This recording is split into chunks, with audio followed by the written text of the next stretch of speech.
In this video, I'm going to show you step by step how to turn off videos autoplaying when you're on your YouTube homepage or subscriptions box.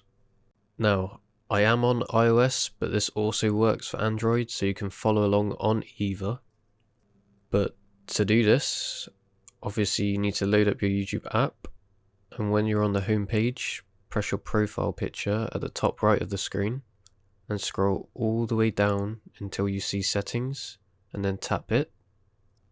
Once you're here, go down one to general, and then you'll find yourself here. Scroll down all the way to the bottom, and second to the bottom you'll see muted playback in feeds. Choose whether videos play with sound off as you browse home and subscription feeds. Press that, and now there are a couple of options that you can choose from.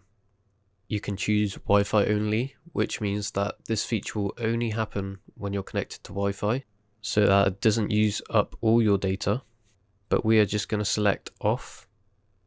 And now if we head back to the home page and check, and as you can see, it is now turned off. Now if you want to turn this back on, you just have to do the same and choose always when you get to the settings. And that is how you can turn off autoplay on your YouTube homepage and subscriptions box. So if you have any further questions, leave them down below in the comments and I'll try and help you out. But if this video helped you out, don't forget to leave a like and subscribe, as it helps get this video out to more people. And don't forget to let me know in the comments if this is still working. I'll see you next time. Bye bye.